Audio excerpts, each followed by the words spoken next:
Hi everyone, how are you? It's Monday again. I feel like all of my days just keep blurring together and I can't believe that another week has already passed. But now we get to sit down and talk about another crazy occurrence that has happened in history because it is Mad History Monday. Yay, my favorite. My name is Megan, and every Monday I research something that happened in history that I find really interesting, and then I talk about it. This week's story is just filled with haunting irony. It revolves around the Lincoln and Booth families of the 19th century. Have you heard of them? I hope so. I've realized my videos run too long and not very many people have the attention span to handle that, so I'm working on it. And I'm also working on my background. I could use some tips on that. But now I'm ready to talk about this week's story. Did Booth save Lincoln? Let's find out. Okay, now I'm ready. This is my favorite shirt ever. You can't really see it, but it has these little ruffles. So cute. Okay, so you remember the guy that assassinated President Lincoln while he was just minding his own business watching a play at Ford's Theater, right? Yep, John Wilkes Booth. Well, we're not going to talk about him because that guy sucks. We are going to talk about his older brother, Edwin Thomas Booth.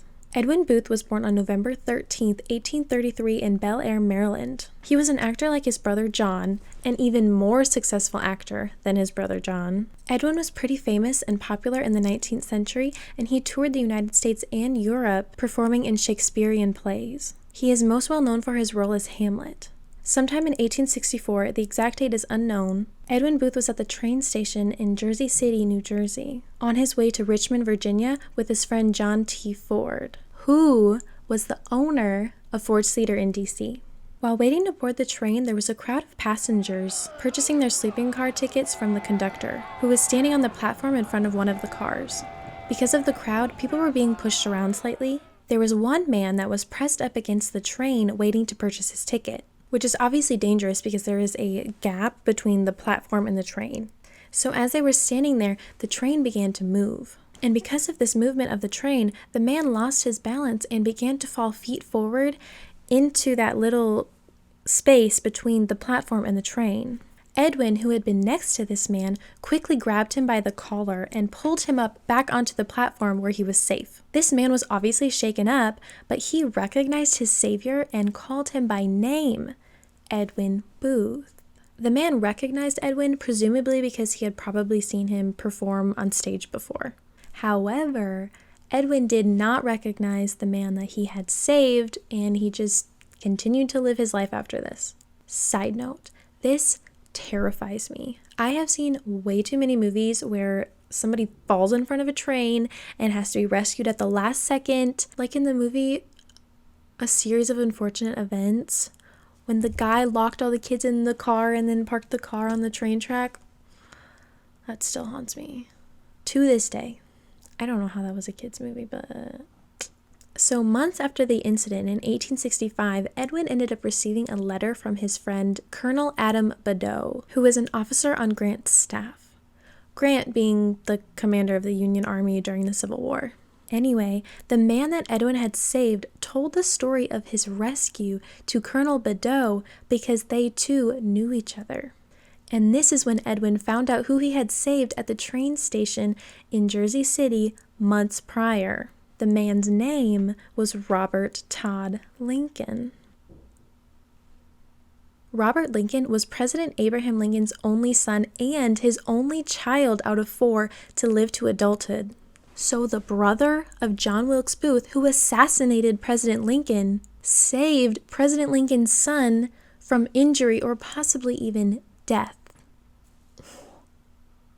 One brother takes life and the other saves one. John. Like, you can't make this stuff up. Are you surprised? Did you already know this? I didn't. And this is it's so ironic. I don't know how. I have never heard of this story before. Wild, right? It really is a small freaking world. Edwin supposedly took some comfort in the fact that he had saved Lincoln's son, and it may have even gotten him through the embarrassment he felt because his brother had assassinated the president. which happened the following spring after the incident. So this all relatively happened pretty close to each other. Robert Lincoln told the story of Edwin's heroism many times, and it seems like he really was appreciative of Edwin for saving his life. I'm not sure how Robert felt about Edwin after Edwin's brother John had murdered his father, because that could make anyone have sour feelings, right? But considering that Robert Lincoln kept talking about it throughout his life, it seems as though he was still grateful to Edwin. Edwin Booth is often overshadowed by his brother, obviously, because he murdered the president. That's not something that people easily forget. Like, what an awful dude John was. Forgot John.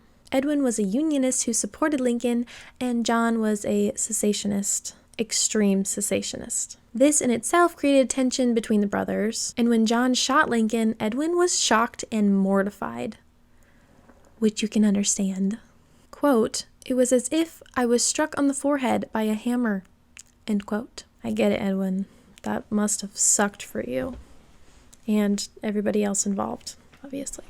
He then also realized that the Booth name would probably be in the toilet from then on. Thankfully, Edwin's career eventually recovered, and after a short break in acting, about a year, he started up again and later founded Booth's Theater. So I'm just happy that John didn't ruin Edwin's life completely.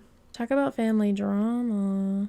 A lot of people think that this story has been blown up over the years and switched up a bit. It is unlikely that Robert Lincoln would have died if Edwin hadn't pulled him up, but he probably would have gotten seriously injured, to say the least. So I'm just going to say yes, Edwin Booth did save Robert Lincoln in a way. We know that the account did take place because of the correspondences and because Robert Lincoln did talk about it and write about it multiple times throughout his life. The most notable being a letter that Robert Lincoln wrote in 1909 to Richard Watson Gilder, who is the editor of the Century magazine. Gilder wanted to verify that the incident did in fact take place, and Robert had told him about the incident and how it happened. The letter stated that after Robert had been pulled up out of harm's way, he then looked to see who saved him. Quote, "Upon turning to see my rescuer, I saw it was Edwin Booth, whose face was of course well known to me, and I expressed my gratitude to him, and in doing so, called him by name." And that is the story of how Edwin Booth saved Robert Lincoln. It is crazy how some things happen in history. I hope you liked this week's story and found it as interesting as I did. And if you have anything that you want me to research and talk about in future weeks, please leave it in the comment section down below. I'm always interested in new things. Have a great rest of your day, and I hope to see you next Monday. Bye!